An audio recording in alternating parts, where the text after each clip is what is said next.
Ok, bon, ben ça commence à être long là la journée. C'est votre dernier cours? Ah, fort heureusement. Moi aussi. Bon, ben, on va essayer de survivre ensemble cette dernière épreuve. Donc, on s'est quitté ce matin avec une considération de cette phase dite de mort de la courbe de croissance des bactéries en culture fermée. Et on va terminer un petit peu de ce discours sur les types de cultures, types de systèmes en culture liquide par la distinction entre les cultures continues et en batch. Donc, une culture en batch, c'est j'ai un airline avec un nid de milieu de culture, j'ensemence mes bactéries dedans et je lance la culture pendant la nuit et je récupère le lendemain matin. Et dans ce cas-là, on va avoir la courbe de croissance classique qui va arriver et je vais essayer de récupérer mes bactéries quelque part pendant la phase stationnaire, mais avant qu'elles commencent à mourir. Donc, dans un petit laboratoire pour produire un lot de protéines recombinantes ou un peu d'ADN plasmidique, ça suffit parfaitement bien. Mais dans certaines applications, il peut être utile de cultiver les bactéries pendant plus longtemps, mais en phase de croissance exponentielle continuellement. Et ce que l'on peut faire, et c'est ce qu'on appelle la culture continue, et on le fait avec un dispositif qui permet de rajouter en continu du milieu neuf et de retirer en continu les bactéries qui poussent.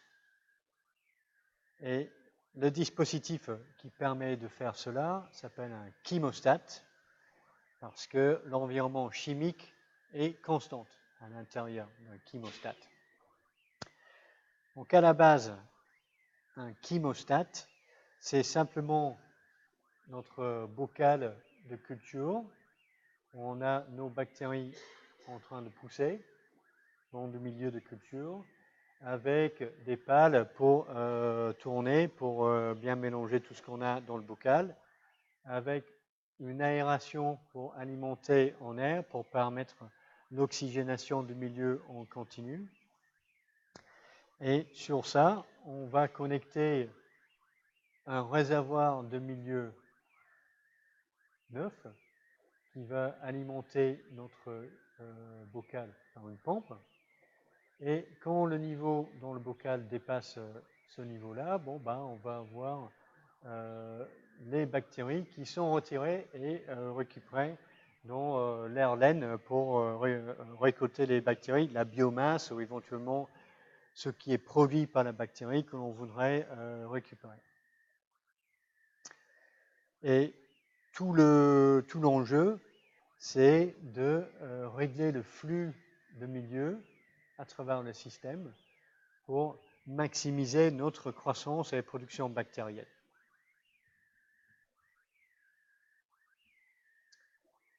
Et donc, le facteur important que l'on peut en régler, c'est le débit du milieu neuf qui arrive dans le bocal de culture.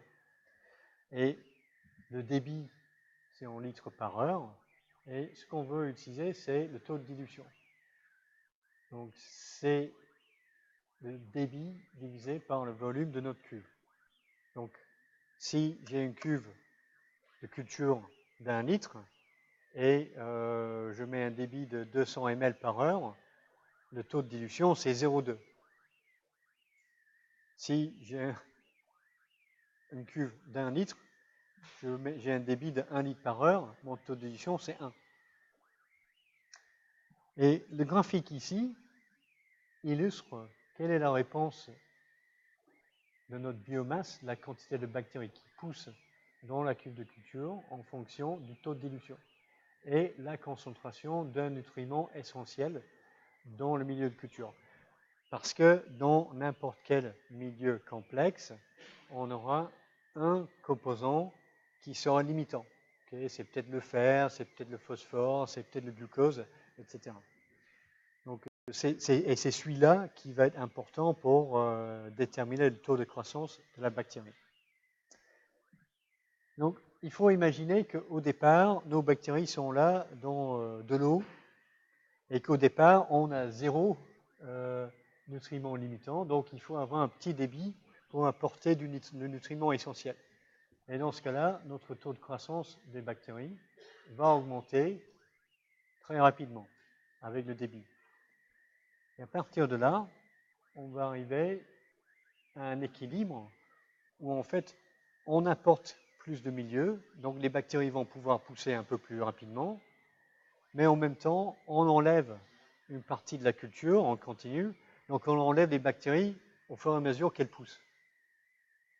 Et cet équilibre va continuer jusqu'à ce qu'on arrive à une sorte de point d'inflexion ici, et à ce moment-là, on finit par enlever trop de bactéries avec le flux de milieu à travers le système. Et dans ce cas-là, on perd notre production. Et en fait, l'optimum pour produire le maximum de biomasse dans un laps de temps plus court, ça va être plutôt vers cette partie de la courbe. Et le problème un petit peu dans les chémostats, ça sera d'essayer de contrôler le flux pour optimiser la production, mais sans aller trop loin dans cette courbe qui va chasser toutes les bactéries et nous mener à une production de 0.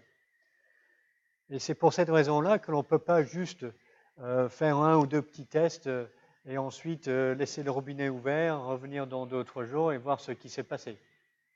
Parce que si on fait ça, on a toutes les chances que notre productivité sera loin de l'optimal, ou au pire, on aura un débit trop élevé et on a perdu toutes les bactéries.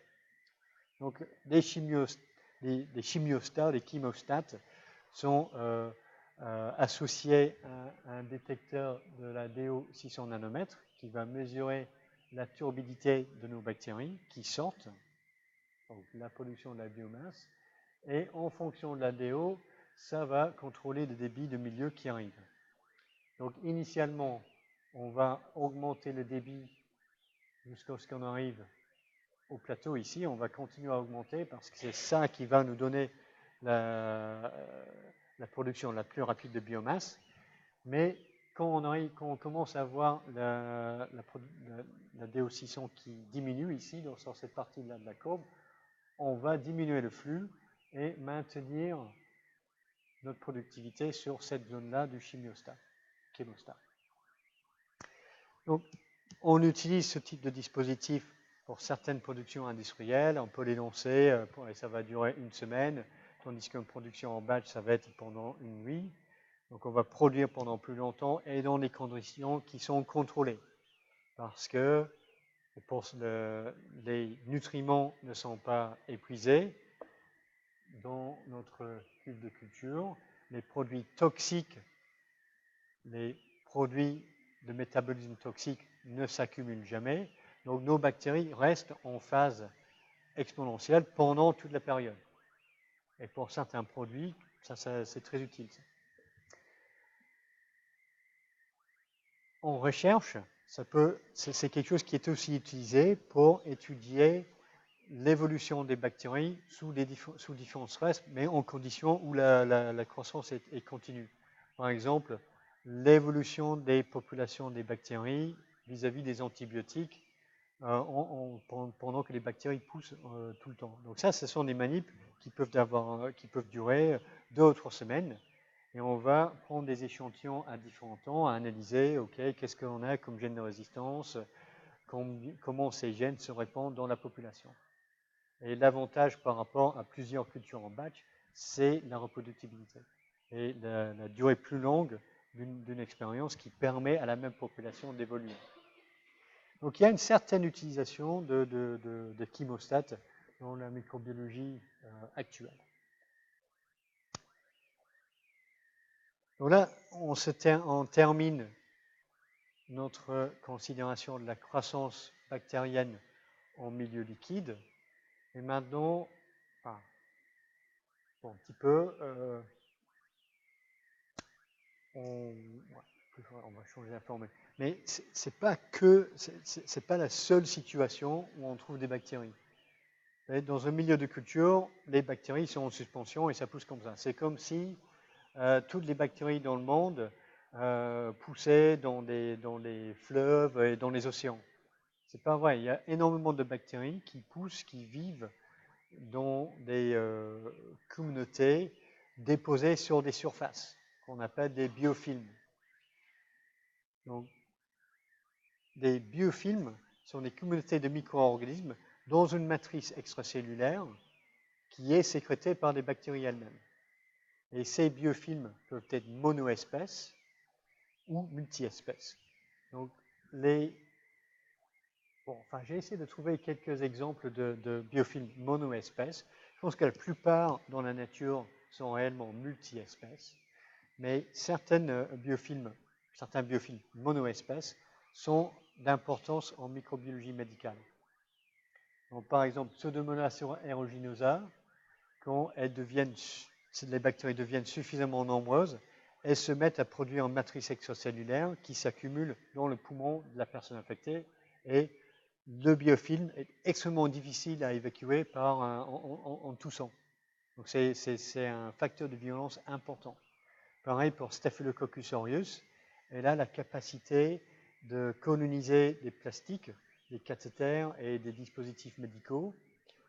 Et le biofilm permet à la bactérie de s'accrocher et de résister aux produits de nettoyage. Donc c'est un problème courant de contamination de matériel médical par les biofilms de Staphylococcus aureus. Donc, dans les exemples un peu moins nocifs, je ne sais pas si vous avez chez vous, là, votre rideau de douche commence à être un peu sale, et vous voyez un dépôt grisâtre, un peu brunâtre. Donc ça, c'est un biofilm bactérien, avec majoritairement deux genres, Methylobacterium et Sphingomonas, qui forment ce biofilm. Pas de danger, pas de danger. C'est juste un peu moche, mais vous risquez rien. Une autre chose qui est en général anodin, c'est la plaque dentaire. Donc, les dentistes vous l'enlèvent régulièrement, mais ça repousse. Ça repousse parce que c'est une communauté microbienne, c'est un biofilm composé de plusieurs espèces de bactéries et une matrice extracellulaire semi-minéralisée qu'elle dépose. Dans l'océan, on peut trouver des biofilms multi-espèces qui forment sur n'importe quelle surface, sur les bateaux, sur les rochers, sur les plastiques. Malheureusement, sont vraiment la capacité de les dégrader.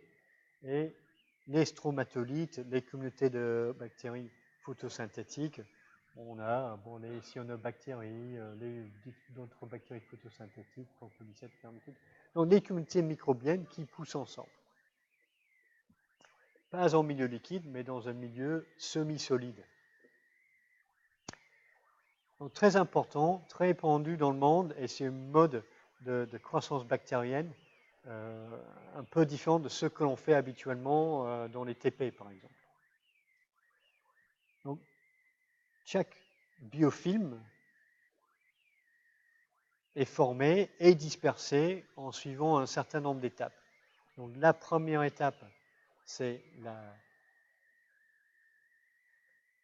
l'attachement sur la surface. L'attachement initial est de faible avidité et peut être réversible. Donc, les bactéries peuvent s'accrocher et se décrocher. Mais l'attachement définitif est déclenché par l'expression de protéines d'adhésion qui peuvent être des pili de type Curly ou de CU qui permettent l'attachement des bactéries sur les surfaces. Et une fois que l'attachement définitif a lieu, les bactéries vont commencer à pousser en surface.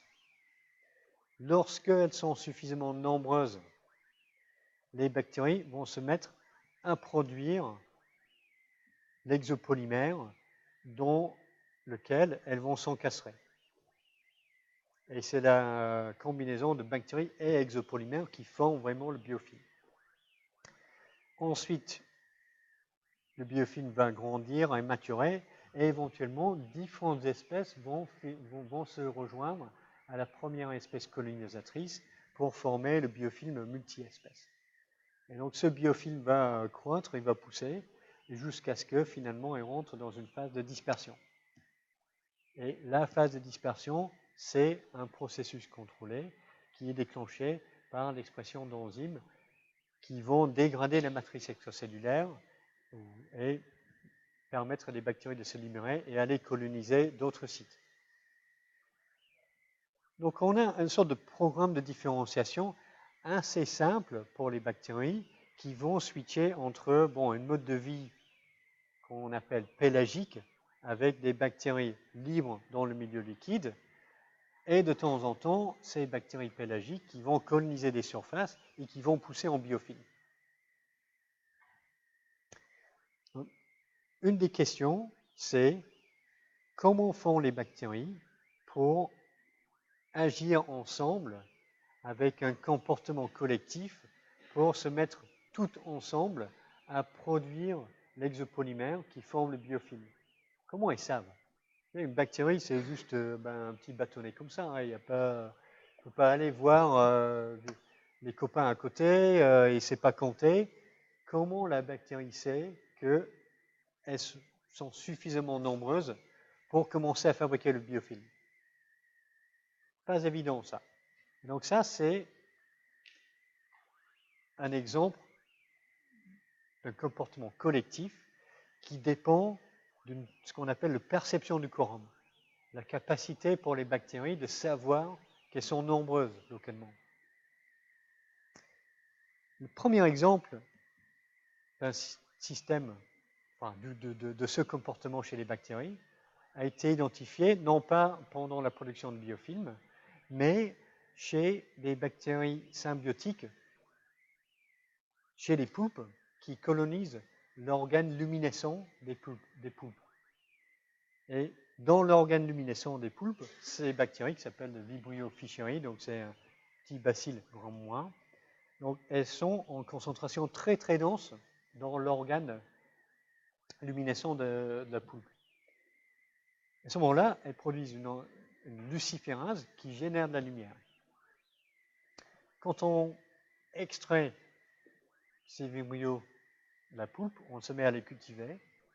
En conditions diluées, elles ne produisent pas de luciférase, elles ne produisent pas de lumière. Mais si on les concentre, elles se mettent à produire de la luciférase et de la lumière.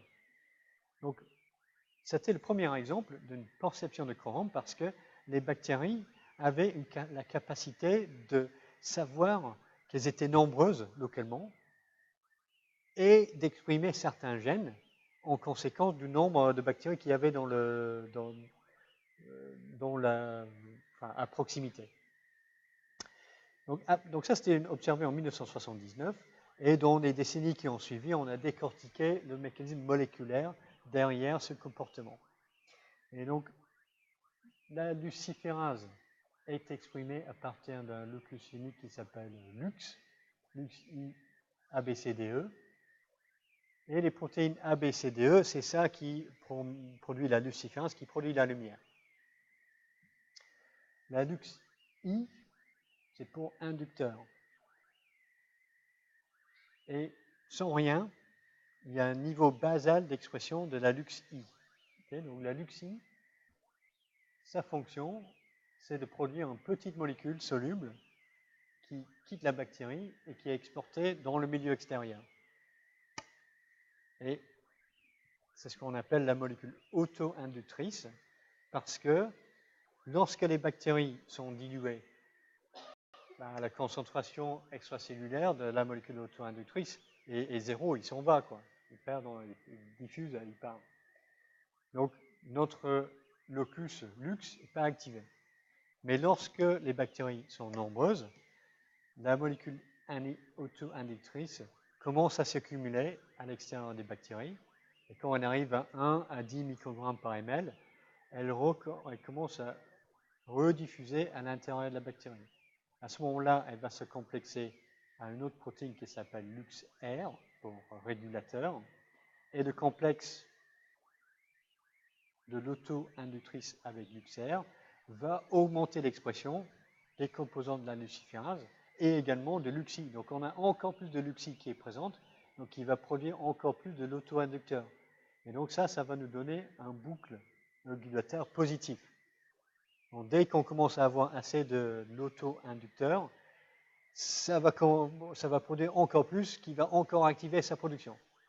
Donc ça va aller très très vite pour accumuler l'expression de l'UXI et de toutes les autres enzymes nécessaires pour produire la lumière. Donc les chercheurs qui ont regardé ce système-là ont identifié la molécule auto-inductrice comme étant de la N-acylhomocérine lactone. Alors, qu'est-ce que c'est que ça? Ouais, ok.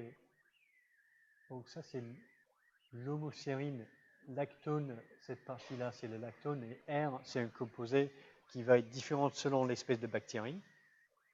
Parce que plusieurs espèces de bactéries grand moins se servent du système AHL, homocérine à acylhomocérine lactone, pour détecter le quorum, pour savoir qu'elles sont suffisamment nombreuses pour déclencher un comportement collectif. Donc, par exemple, c'est le cas chez Agrobacterium tumefaciens, c'est ça contrôle le transfert de plasmide entre bactéries. Et chez Pseudomonas aeruginosa, c'est l'accumulation de l'AHL qui va déclencher la formation de biofilms. Et c'est un mécanisme de virulence très importante chez Pseudomonas. Chez les bactéries Gram+, il y a d'autres systèmes, mais un des systèmes répandus, c'est la production d'oligopeptides, donc AIP, donc pour peptides auto-inducteurs. Donc ça, c'est ce qu'on trouve chez plusieurs bactéries Gram+, par exemple Staphylococcus aureus pour déclencher l'expression des gènes de virulence après la colonisation de la surface. Bacillus subtilis, c'est important dans l'induction de la sporulation. Quand les bactéries deviennent trop nombreuses, elles se mettent à sporuler. Alors, comment ça marche, les systèmes AIP? Okay, vous voyez, ce n'est pas super récent, 2001, mais néanmoins, j'ai trouvé que les schémas étaient simples et clairs. Donc, les peptides AIP sont produites d'abord par la traduction d'une protéine précurseur, et une protéolyse va libérer les petits peptides qui sont exportés, et lorsque les bactéries deviennent nombreuses, la concentration des peptides à l'extérieur de la cellule s'accumule et elles sont détectées par une protéine dans la membrane à l'extérieur, dans la membrane plasmique de la bactérie. Et la signalisation démarre l'expression des gènes qui doivent être exprimés quand les bactéries sont suffisamment nombreuses. Les gènes de virulence, le programme de sporulation chez Bacillus subtilis. Okay. Donc, assez futées les bactéries, là. Elles vont adapter l'expression des gènes en fonction de leur nombre. Si elles sont peu nombreuses, elles essayent de passer inaperçues. Si elles sont assez nombreuses, elles y vont et elles déclenchent le programme de virulence. Donc ça, c'est un peu la fin de la partie du cours sur type nutritionnel et croissance. Donc, les choses à retenir, c'est les définitions chimiotrophes, phototrophes, autotrophes, hétérotrophes, etc. Et ne pas confondre auxotrophes et autotrophes. Autotrophe, c'est un type nutritionnel. On est capable de synthétiser son propre carbone organique à partir du carbone inorganique. Auxotrophe, c'est un besoin nutritif. On a besoin de telle ou telle molécule complexe. Facile de confondre les deux. Pour les milieux, définition, qu'est-ce que c'est un milieu défini, comme milieu complexe, milieu différentiel, milieu sélectif, courbe de croissance, les différentes étapes, latence, exponentielle, stationnaire et mort, qu'est-ce qui se passe chez les bactéries pendant ces différents stades, différentes phases, et ce qui est très important pour tout microbiologiste, le calcul du temps de doublement, tout le monde doit savoir faire ça. Et finalement, contrôle de croissance, des fois on arrête de croître quand on est assez nombreux ou on change le mode de croissance par la perception du quorum et on se met à former des biofilms.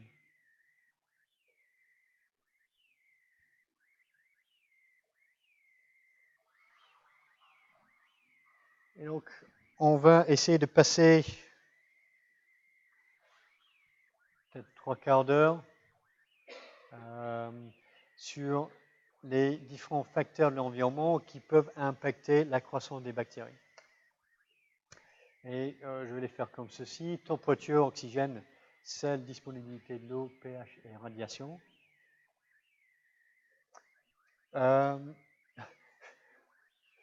Malheureusement, ça va faire un petit peu catalogue. Mais néanmoins, ce sont des concepts que tout le monde doit maîtriser. Et pour chacun de ces facteurs environnementaux, l'objectif, c'est pour vous, c'est de connaître un exemple d'une bactérie thermophile, acidophile, etc. Et comprendre les mécanismes, comment les bactéries réagissent à ces différents stress. Donc on va commencer par la température, parce que c'est ça qui est le plus simple. Donc, pour chaque souche de bactéries, quand on mesure le taux de croissance et le temps de dédoublement, on peut déterminer une température minimale en deçà de laquelle la bactérie ne pousse pas. Et cette fois-ci, il y a différents facteurs. Les enzymes de la bactérie ne tournent pas vraiment efficacement à une température faible, mais aussi les membranes chez les bactéries vont finir par se gélifier et le transport membranaire ne fonctionnera pas correctement. Quand on chauffe la bactérie un petit peu, les membranes se fluidifient, ça commence à marcher, les réactions enzymatiques commencent à fonctionner et comme n'importe quelle réaction chimique, réaction enzymatique, la vitesse de la réaction va augmenter avec la température jusqu'à ce qu'on arrive à la température de croissance optimale. Et là, notre vitesse de croissance sera au maximum. Et si on continue à chauffer, très rapidement, la vitesse de croissance va diminuer et on trouvera la température maximale au-delà de laquelle la bactérie ne peut pas survivre. Et ça, c'est parce que, évidemment, les enzymes chez les bactéries sont fabriquées en protéines. Donc, avec les températures qui augmentent, les protéines se dénaturent et ne fonctionnent plus. Pareil, les membranes peuvent devenir trop fluides et perdre leur stabilité physique et leur intégrité. Donc, stabilité, fonction des protéines et des membranes, ça va un petit peu ensemble dans ce processus. Donc, les températures cardinales pour une bactérie, ce sont ces trois choses. Température minimale en deçà de laquelle la bactérie ne peut pas pousser, la température optimale à laquelle le taux de croissance est à son maximum et la température maximale au-delà de laquelle la bactérie ne peut pas pousser non plus. Donc pour chaque souche de bactéries, on peut déterminer ces trois températures cardinales. Donc, et on peut aussi distinguer différents groupes de bactéries en fonction de leur température cardinale de croissance. Donc, les bactéries psychrophiles sont des bactéries qui sont adaptées à pousser à des températures faibles. 10 degrés avec un optimum de croissance à 10 degrés ou moins de 10 degrés.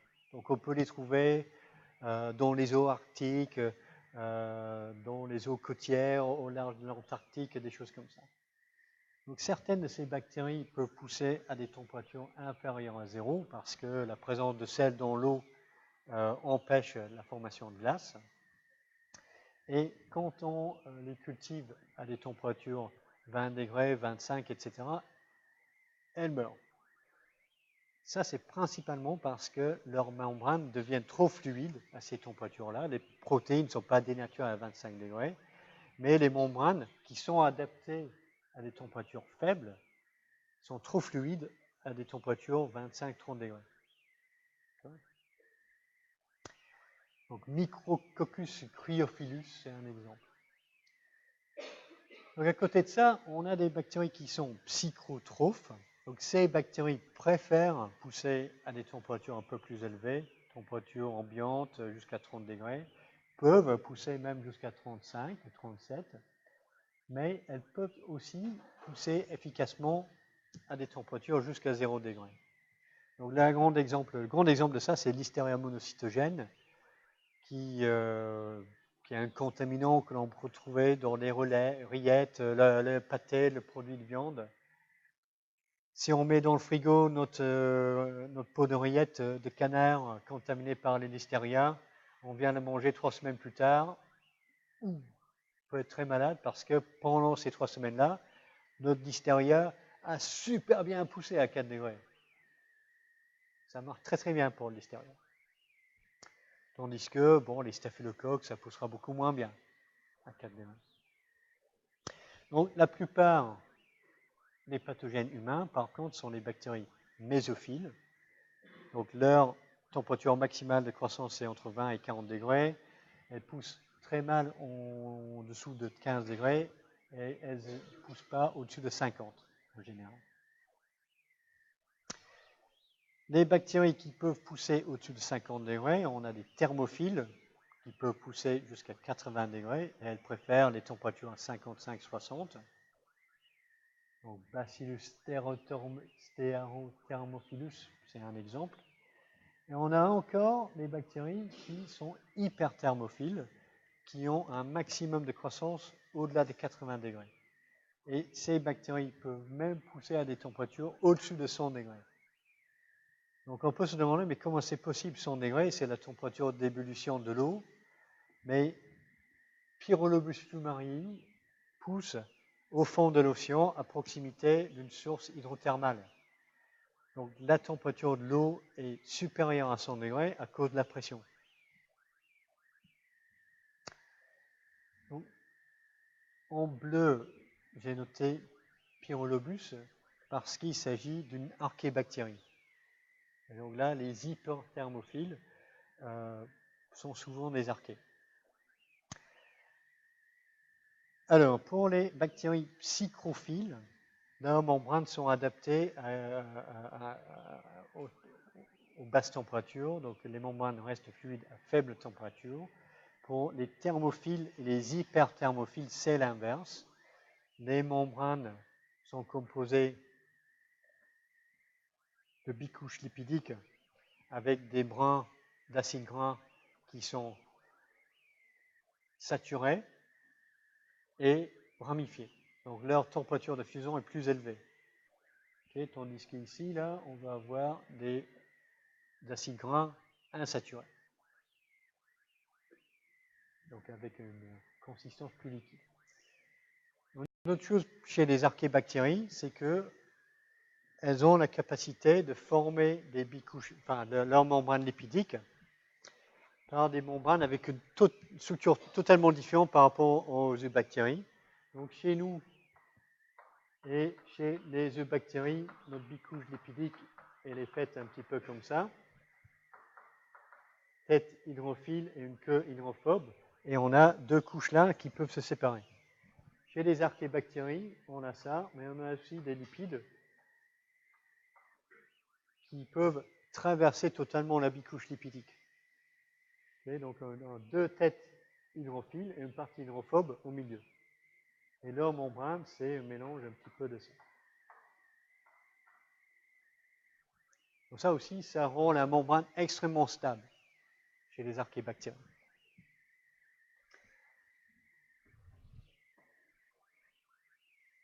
Donc quand on regarde les structures des protéines chez les bactéries thermophiles et hyperthermophiles, elles sont aussi adaptées pour résister à la dénaturation thermique.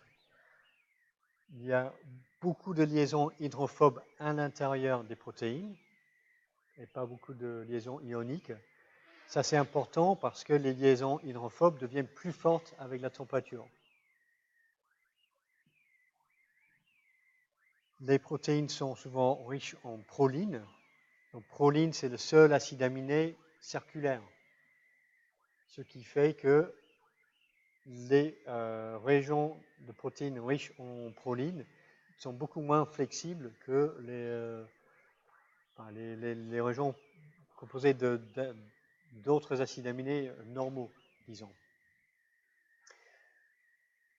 Les bactéries thermophiles expriment aussi des protéines chaperones spécialisées qui permettent de replier plus efficacement les protéines dénaturées. Et donc, la qualité intrinsèque, la résistance intrinsèque des protéines dérivées des bactéries thermophiles et hyperthermophiles était très très utile dans l'industrie pour isoler des enzymes qui vont fonctionner à 50 degrés, 60 degrés, etc. Et extrêmement utile en biotechnologie et biologie moléculaire pour obtenir des ADN polymérases qui restent actives à des températures très élevées. Donc, Thermus aquaticus, c'est l'origine de la Taq polymérase, la polymérase à ADN qui est essentielle pour la réaction de polymérase en chaîne. Et c'est possible parce que l'enzyme reste active malgré des cycles répétés à 95 degrés. Donc, ça c'est un petit peu l'utilité d'aller chercher les bactéries hyperthermophiles et aussi les bactéries psychrophiles parce qu'on peut en extraire des enzymes qui vont être actifs à des températures faibles. Et ça, c'est utile pour certaines applications industrielles aussi. Bon, la deuxième chose extrêmement importante pour contrôler la croissance des bactéries, c'est la présence ou l'absence d'oxygène. Clairement, les bactéries anaérobies strictes ne peuvent pas croître en présence d'oxygène et les bactéries aérobies obligatoires peuvent croître qu'en présence d'oxygène. Mais on a des situations intermédiaires également. Donc, on peut distinguer les différents types de résistance ou besoin d'oxygène chez les bactéries en l'ensemençant dans une geleuse, dans un tube long. Et lorsqu'on fait cela, on génère naturellement un gradient de concentration d'oxygène dans le géleuse. En haut du géleuse, la surface est en contact avec l'air, donc on est en concentration élevée d'oxygène. Et en bas ici, on est en situation anaérobie, absence d'oxygène. Donc, les bactéries aérobies obligatoires vont pousser seulement à la surface du tube. Les bactéries anaérobies facultatives vont pousser le plus fortement en surface du tube parce qu'elles préfèrent, elles poussent mieux en présence d'oxygène, mais elles peuvent pousser en l'absence d'oxygène. Donc, elles vont pousser tout au fond du tube, mais la croissance sera plus dense en haut, en présence d'oxygène. Tandis qu'une bactérie anaérobie aérotolérante va réussir à pousser partout dans le tube, mais la présence d'oxygène ne l'aide pas à pousser plus que ça. Elle ne s'en sert pas, mais elle peut résister. Les bactéries anaérobies strictes, elles vont pousser qu'au fond du tube, là où il n'y a pas d'oxygène. Et les bactéries qui sont micro-aérophiles ont besoin de l'oxygène, mais elles ne résistent pas à des concentrations très élevées d'oxygène. Donc elles poussent dans un sort d'anneau à proximité du haut du tube. Alors, les exemples de bactéries anaérobies facultatives, c'est très fréquent ça. Beaucoup de bactéries de l'intestin, Escherichia coli, les salmonelles, tout ça, c'est comme ça. Aérobie obligatoire, en général on dit Bacillus subtilis, c'est un exemple d'une bactérie aérobie obligatoire. Apparemment, ce n'est pas strictement parlant le cas parce que dans certaines situations, si on met le bon substrat, Bacillus subtilis peut pousser sans oxygène. Mais néanmoins, si jamais dans un contrôle, quelqu'un me dit que Bacillus subtilis, c'est une bactérie aérobie obligatoire, je ne serai pas contre. Les mycobactéries également sont des aérobies obligatoires. Anaérobie aérotolérant, Enterococcus, anaérobie strict, les Clostridium et Bacteroidetes. Bacteroides, ouais, ok. Et microaérophile, Campylobacter. Alors, la toxicité de l'oxygène est liée au fait que c'est une molécule extrêmement réactive. Et si on veut l'utiliser comme un accepteur d'électrons lors de la respiration, on va commencer par transférer les électrons sur une molécule de dioxygène. Et ça va nous générer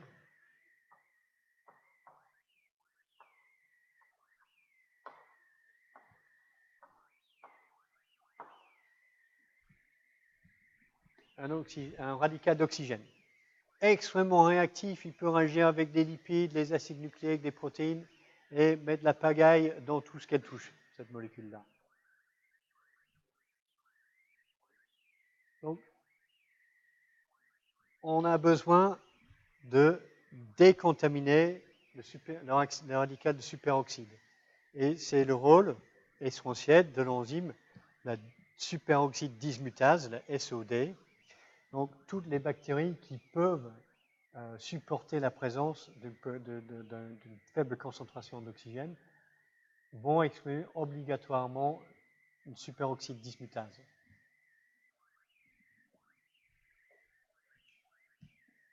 Donc la superoxyde dismutase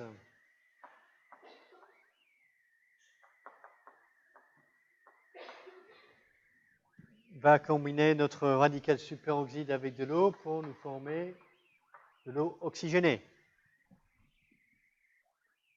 Un peu moins toxique, mais néanmoins, c'est quelque chose qui peut désinfecter les bactéries. Hein. Vous lavez une plaie avec de l'eau oxygénée, ça marche. Hein. Ça désinfecte.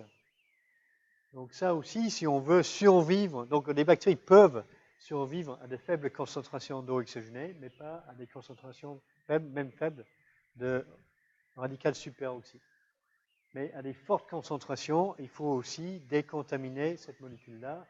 Ça, c'est le rôle de la catalase, qui va le couper en eau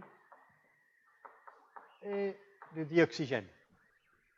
Donc, les bactéries qui sont capables de résister à des fortes concentrations d'oxygène doivent exprimer la superoxyde dismutase et la catalase. Bon, ça, c'est le cas pour les aérobies obligatoires, les anaérobies facultatives.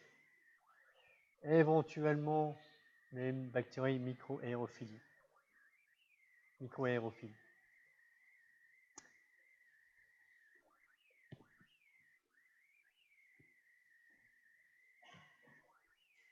Okay, donc, relativement simple, on a deux enzymes qui sont présentes ou absentes, et c'est ça qui va déterminer si notre bactérie résiste ou non à l'oxygène. Une des questions que je me suis souvent posées, c'est comment on fait pour cultiver des bactéries anaérobies strictes. Si l'oxygène est toxique pour ces bactéries-là, comment on fait pour les cultiver? Parce qu'on va travailler dans le laboratoire, on va les étaler sur une boîte, on met dans l'incubateur, ça ne va jamais pousser parce que c'est en contact avec l'atmosphère. Donc il y a deux solutions. Une solution, c'est d'avoir une enceinte avec une sorte de hôte dans lequel l'atmosphère est totalement libérée d'oxygène. Et pareil pour l'incubateur. Ça existe, mais c'est un équipement lourd et très cher. Ce qui est beaucoup plus pratique à utiliser, ce sont des bocaux à culture anaérobie qui génèrent, enfin plutôt qui éliminent le dioxygène à l'intérieur du bocal. Et ça, c'est parce que on va ensemencer les bactéries sur les boîtes de pétri ici. On a un petit sachet de produits chimiques, on rajoute de l'eau dedans, et ça va libérer du dihydrogène. parce qu'on a du sodium borohydride plutôt. Quand on rajoute de l'eau, ça va nous libérer du dihydrogène. On a également de l'acide citrique et du bicarbonate. Pareil, quand on rajoute de l'eau, les deux composants vont réagir entre eux et libérer du CO2 et du dihydrogène. Ok, donc on a produit de l'hydrogène, mais comment il va faire pour enlever l'oxygène? On a un catalyste quelque part dans le couvercle ici, en palladium, qui va catalyser la réaction entre les dihydrogènes et le dioxygène. Et ça va nous donner de l'eau. Et on met suffisamment de produits chimiques dans le sachet pour épuiser tout l'oxygène que l'on a dans le bocal. En plus de ça, on peut rajouter le thioglycolate dans la gélose ici, et ça va réagir avec tout l'oxygène résiduel qui peut être dissous dans la gélose. Et pour contrôler qu'on a vraiment généré une atmosphère sans oxygène, on a un petit indicateur ici. Tout simplement, c'est le bleu de méthylène, et en l'absence de l'oxygène, il devient blanc. Donc c'est comme ça qu'on cultive des anaérobies dans le laboratoire.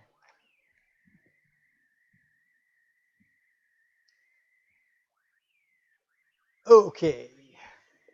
Maintenant, on passe au pH, et les bactéries peuvent être acidophiles, neutrophiles ou alcalophiles. Donc, l'immense majorité des eubactéries sont neutrophiles. Elles aiment pousser à des pH entre 5,5 et 8.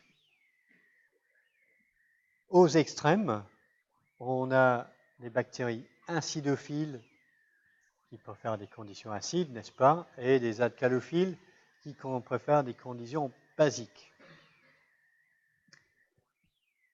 Les acidophiles extrêmes sont également des archébactéries, Sulfolobus ferroplasma. Elles peuvent pousser dans, je ne sais pas moi, les geysers qui sont très forts en acide sulfurique, ils peuvent pousser à un pH 1, elles aiment ça. Un peu moins extrêmes, ce sont les eubactéries comme Lactobacillus. Ce sont des bactéries lactiques, produisent de l'acide lactique et elles aiment pousser à des pH peut-être jusqu'à pH 5, pas vraiment pH 2. C'est pour ça que je n'ai pas mis de pH optimal pour ce groupe-là, parce qu'en fait c'est assez différent selon si on est une sorte d'extrême acidophile comme Sulfolobus ou un acidophile un peu plus standard comme Lactobacillus. Donc, les alcalophiles, on les retrouve dans des environnements un peu spéciaux, les lacs alcalins que l'on trouve ici et là. Donc elles sont spécialisées à une niche écologique un peu particulière. Alors, les bactéries vont essayer. Pour les bactéries neutrophiles, elles poussent au pH neutre, proche du pH neutre, mais elles peuvent survivre aux petits écarts de pH. Plus ou moins une unité de pH, ça marche. Mais pendant qu'elles sont en train de pousser, par exemple, Escherichia coli qui est en train de pousser dans un milieu pH 6, ne va pas trop aimer ça. Et son cytoplasme va rester à pH neutre. Donc il y a un mécanisme d'homéostase du pH qui est opéré par les bactéries, par des eubactéries. Donc, il faut que je lise un petit peu mon... Ouais, c'est ça. Okay. Donc, je vais être obligé de lire mon poly là. Donc, Escherichia coli et les salmonelles, au pH acide, sont capables d'exporter des protons par un proton ATPase. Donc, ils vont exporter des protons pour éviter l'acidification du cytoplasme. Elles vont également exprimer des protéines chaperones qui vont lutter contre l'agglutination des protéines dans le cytosol. Ça, c'est important parce que quand le pH est modifié dans le cytosol, les charges à la surface des protéines vont être modifiées. Les groupements carboxylates vont peut-être accumuler des protons et devenir neutres. Les groupements NH2 vont être protonés ou pas. Et donc, en fonction du pH, la charge nette de la surface de la protéine va être modifiée. Et si on a un peu trop de régions de la protéine qui sont de charge neutre, la protéine peut précipiter. Elle devient insoluble parce qu'elle perd son hydrophobicité, parce qu'elle a perdu le charge. Et si ça arrive, bon, ben, pour prévenir l'agglutination des protéines en fonction avec des changements de pH, les bactéries comme Escherichia coli vont exprimer des protéines chaperones spécifiquement pour lutter contre l'acidification. Donc chez les bactéries alcalophiles, elles ont la capacité d'exporter du sodium et d'importer des protons pour essayer de maintenir le cytosol à un pH un peu plus proche du neutre.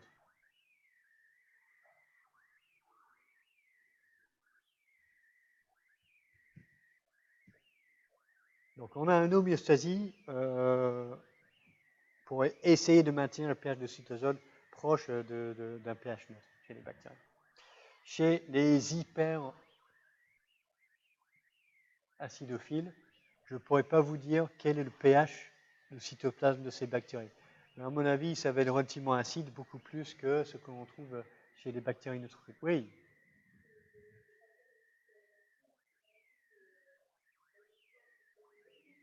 Ouais. Les échanges du sodium qui sort et les protons qui entrent. Donc cela acidifie un petit peu le milieu par rapport, acidifie le cytosol par rapport au milieu externe.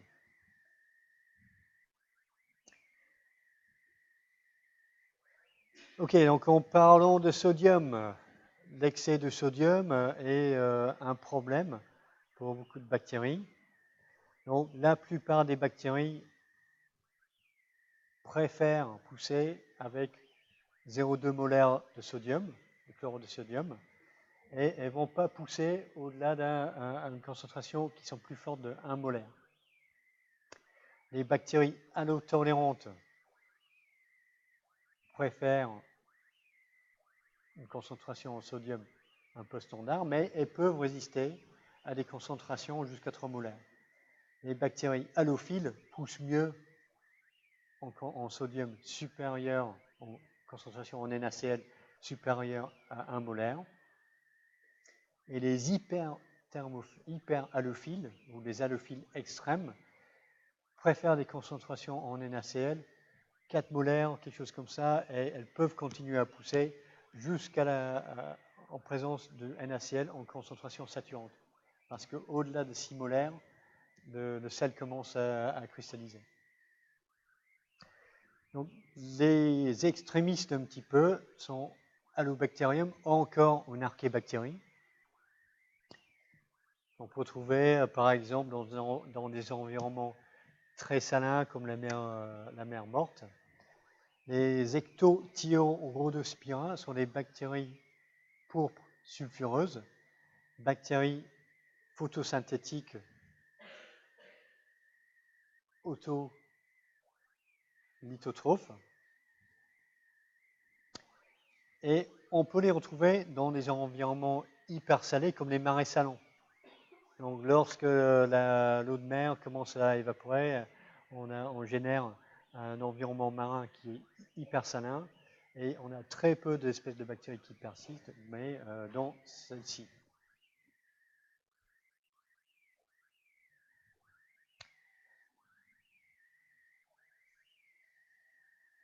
Alors, la réponse, enfin, selon la concentration en sel, pour la plupart des bactéries, elles poussent mieux avec à peu près 0,2 molaire de NaCl. Et si on a moins que ça va nous donner une stress osmotique. Si on a une concentration en sel plus élevée, ça va également nous donner un stress osmotique. Quand on a des conditions hypertoniques à l'extérieur. Le problème, c'est comment maintenir l'eau à l'intérieur de la bactérie. La concentration en ion de sodium, c'est pas ça qui est important. La bactérie a des transporteurs qui peuvent exporter du sodium et elle maintient la concentration de sodium à l'intérieur de la bactérie constante. Mais le problème, c'est que la concentration en sel est tellement élevée à l'extérieur que l'eau va quitter la bactérie par diffusion et on finira par être une cellule totalement déshydratée. Donc la bactérie doit augmenter la force ionique à l'intérieur de la cellule, mais d'une façon qui permet à ses protéines, à ses enzymes, à ses membranes de continuer à fonctionner. Et elle le fait en accumulant des solutes compatibles.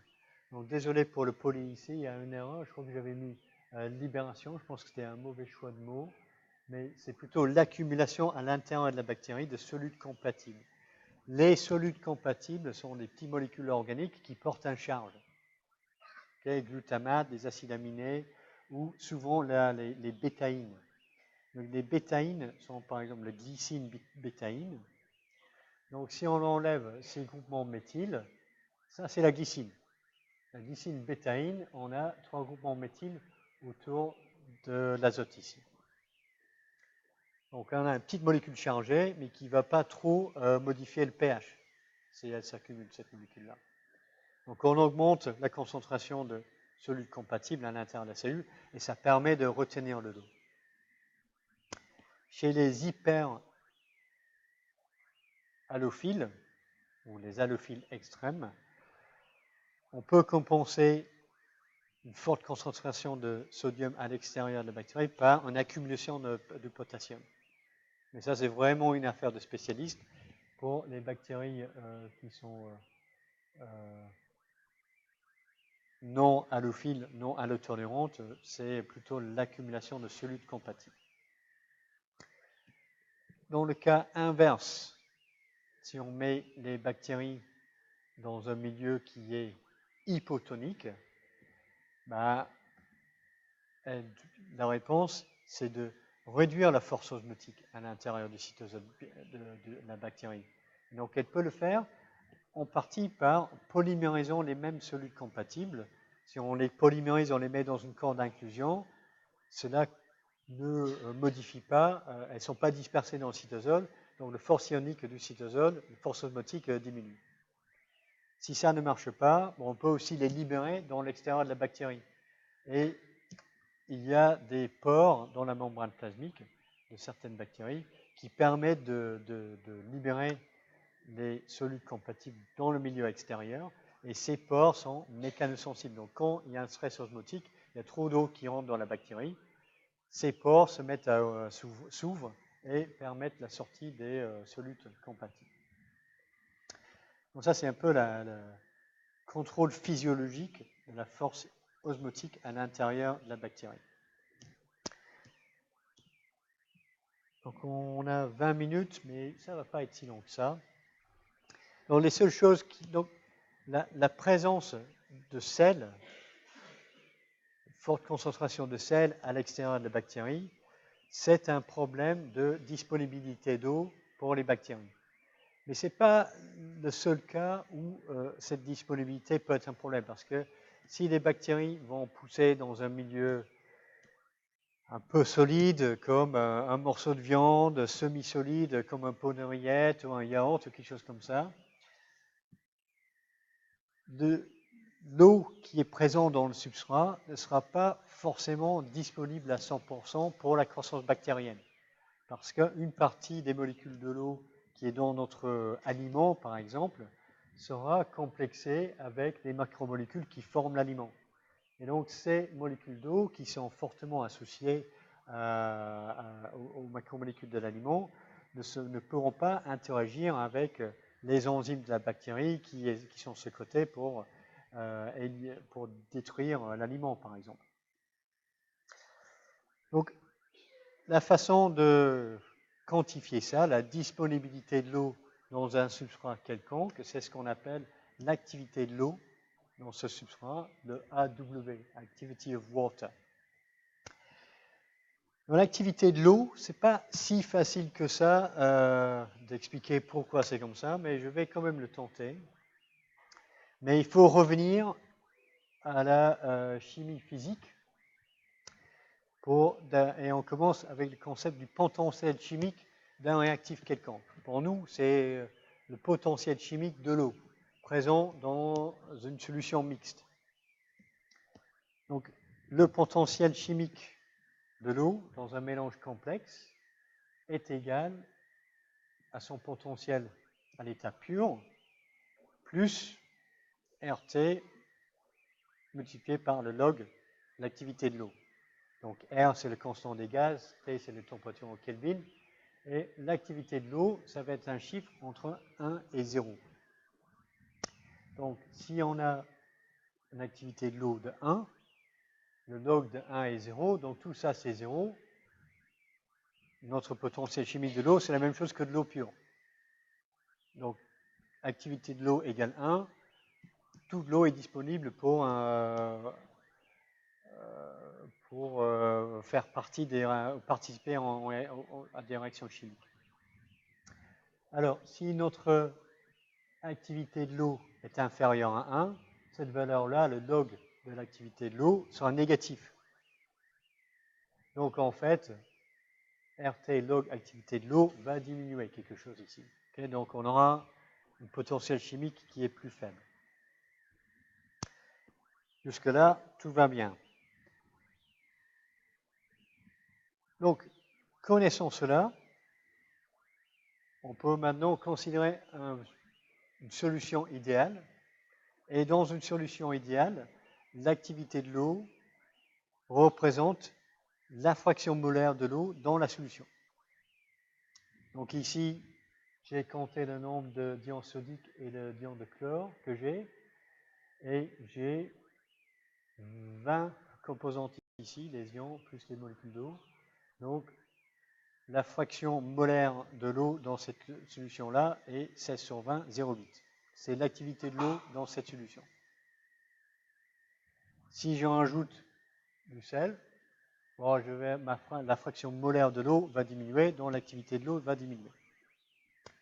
Ok, très bien. En quoi c'est utile ça? Mais c'est utile parce que la loi de Raoult nous dit que la pression de vapeur qui est dégagée par une solution mixte est égale à la pression de vapeur de l'eau pure multipliée par l'activité de l'eau, c'est-à-dire sa fraction molaire. D'accord?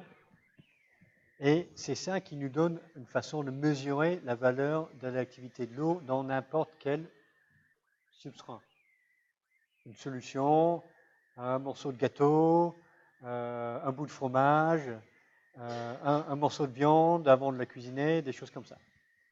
Donc, l'activité de l'eau, c'est l'humidité relative dégagée par ce substrat. Enfin, c'est-à-dire que c'est mesuré en mesurant l'humidité relative dégagée par le substrat quel qu'il soit. Donc ça, c'est utile parce que ça nous donne une façon de mesurer l'activité de l'eau. Et l'activité de l'eau, par tout ce que je vais vous montrer avant, c'est une mesure de combien l'eau dans l'aliment, par exemple, est disponible pour être utilisée par les bactéries.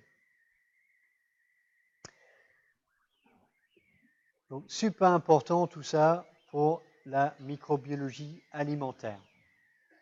Donc, toutes les bactéries peuvent pousser à une activité de l'eau supérieure à 0,98. Parce que 0,98, c'est à peu près l'activité de l'eau de l'eau de mer.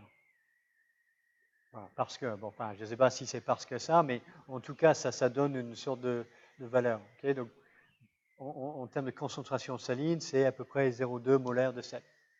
Peut-être un peu plus. Donc, tous les aliments frais, votre sang, les légumes, la viande et tout ça, on est dans une activité de l'eau supérieure à 0,98. Toutes les bactéries peuvent pourrir ce type d'aliments.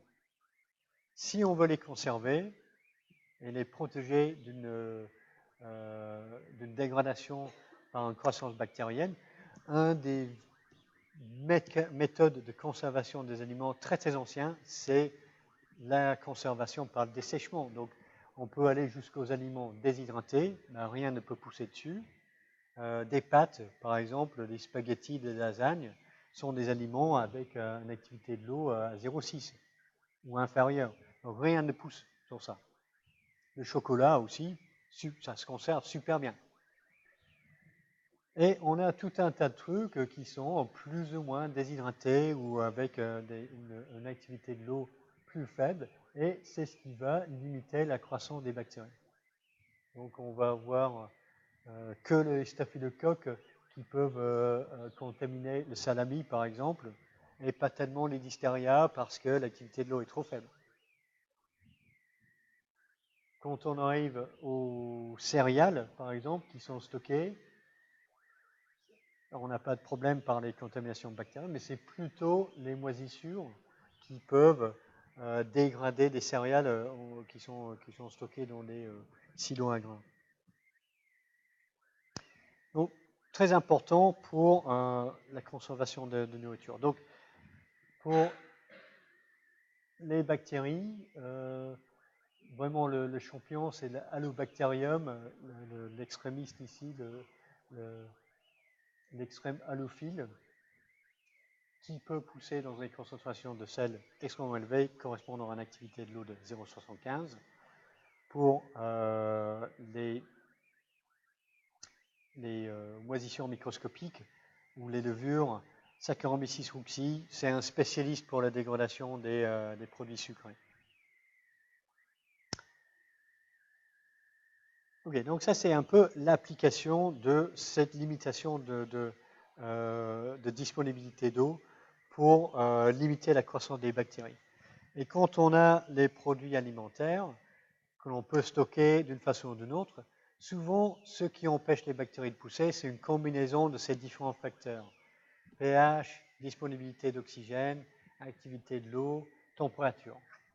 Donc par exemple, un pain pita industriel qu'on peut acheter dans le supermarché, on va avoir un effet de l'activité de l'eau. Là, j'ai mis activité de l'eau du pain. Peut-être ça va être un peu plus faible que ça parce que c'est relativement sec par rapport à un pain de boulanger.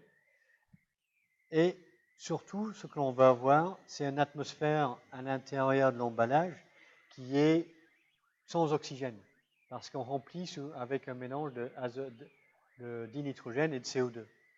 Et c'est ça qui empêche, enfin c'est la combinaison de ces deux choses-là qui empêche la contamination de produits. Donc si jamais vous achetez un paquet de produits de pain comme ça, et vous voyez qu'il y a des moisissures qui poussent, ça c'est souvent parce qu'il y a un problème avec l'emballage et qu'il y a l'oxygène qui est rentré, et c'est ça qui permet aux moisissures de contaminer l'aliment, parce que Penicillium, Aspergillus peuvent pousser à des faibles activités d'eau. Ce sont des microbes qui produisent des spores, qui peuvent contaminer toutes les étapes de production, mais ce sont des micro-organismes aérobies obligatoires. Donc elles ne peuvent pas pousser en l'absence d'oxygène. Donc c'est ça. Ce truc-là, est-ce que vous reconnaissez ce que c'est? Levez la main, qui mangerait ça? Personne? Même pas quand vous avez vraiment faim. Vous rentrez de la soirée étudiante à 2h du mat, vendredi matin. Vous avez fumé quelque chose, vous avez faim? Non, même pas? Qui donnerait ça à manger à son chien ou son chat? Ouais, c'est ça, c'est des granulés pour nourriture pour chien et pour chat. Ce sont des trucs que l'on peut conserver super longtemps, température ambiante, c'est jamais contaminé. L'activité de l'eau, là, on est à 0,75. Des bactéries ni des moisissures peuvent pousser là-dessus. Si ce truc-là est humide, prend de l'humidité, ok, là, on peut avoir des problèmes. Un fromage, c'est conservé, pourquoi? Parce que, c'est un peu en fromage dur, hein, pâte dure, pas pâte molle. Pâte molle, on est dans l'activité de l'eau proche de 1. Ici, l'activité de l'eau commence à baisser, pH acide, et à l'intérieur, on a la croûte tout autour, donc on est en absence d'oxygène, jusqu'à ce qu'on coupe une tranche. Et évidemment, la contamination, ça arrive sur la surface, parce qu'encore une fois, les moisissures peuvent le coloniser et pousser à une activité de l'eau faible et un pH acidique, acide. Dernier exemple, des yaourts conservés parce qu'on a un pH acide et une faible température. Donc, connaître les limitations physiques, physico-chimiques à la croissance bactérienne, c'est extrêmement utile pour la conservation des aliments. C'est probablement l'application majeure de tous ces trucs-là. Ok, dernière condition physique à considérer, ce sont les effets des radiations. Donc, ça peut être des radiations ionisantes, alpha, bêta ou gamma, qui sont toxiques. Bon, elles peuvent directement casser l'ADN, mais il y a beaucoup plus de molécules d'eau dans une cellule que de molécules d'ADN.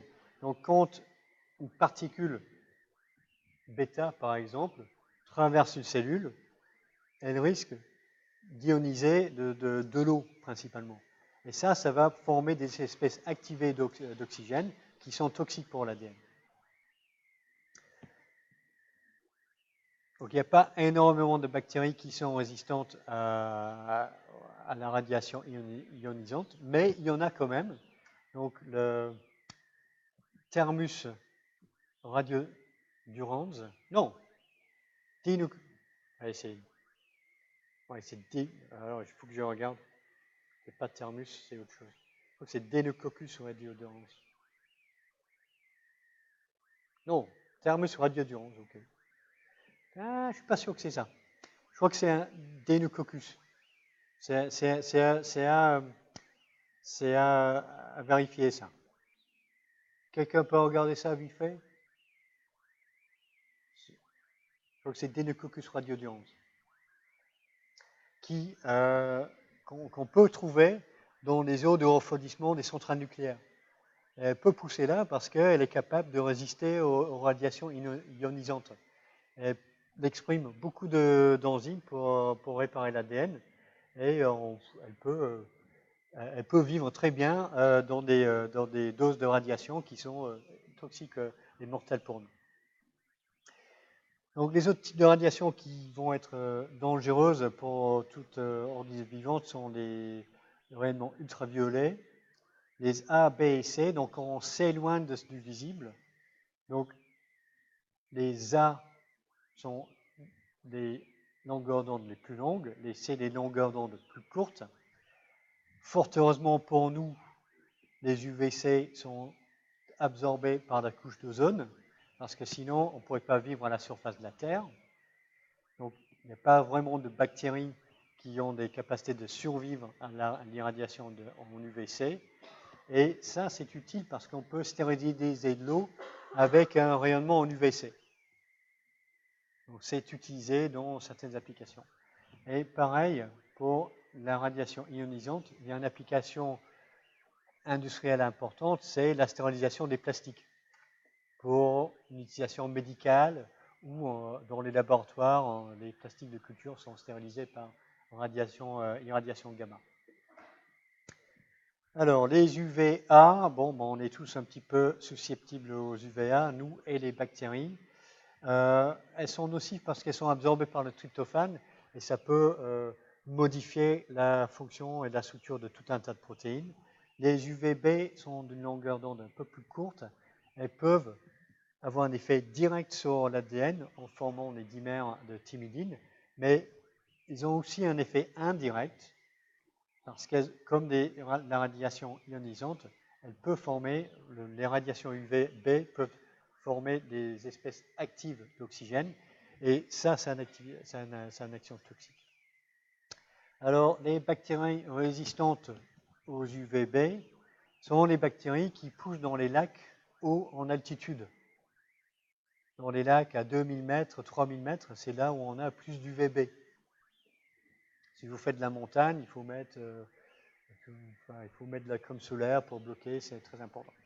Donc, la résistance aux UVB a été étudiée chez certaines de ces bactéries qui poussent dans les lacs hauts dans les Andes. Et apparemment, il y a une sorte de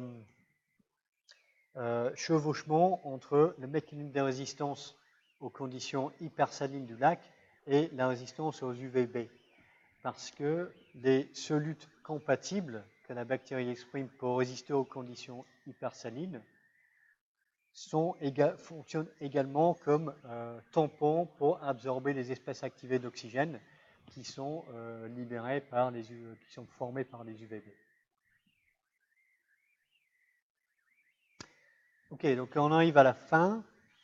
Donc, ce cours, désolé, ça fait un petit peu catalogue, mais néanmoins, ce sont des choses très importantes en bactériologie. Donc, les facteurs environnementaux limitent la croissance des bactéries. Donc, pour chacun de ces facteurs, vous devez connaître, par exemple, un exemple d'une bactérie qui est psychrophile, qui est thermophile, connaître les mécanismes de résistance employés par les bactéries thermophiles, par exemple, connaître les enzymes qui sont derrière la résistance des bactéries à l'oxygène, connaître les mécanismes utilisés par les bactéries pour maintenir un pH neutre dans le cytosol. Et pour l'activité de l'eau, importance pour la microbiologie alimentaire. Pour les radiations, les mécanismes de résistance, c'est un peu anecdotique.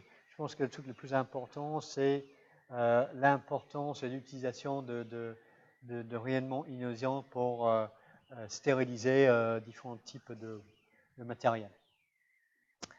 Donc on finit à peu près à l'heure. Donc je vais vous libérer et puis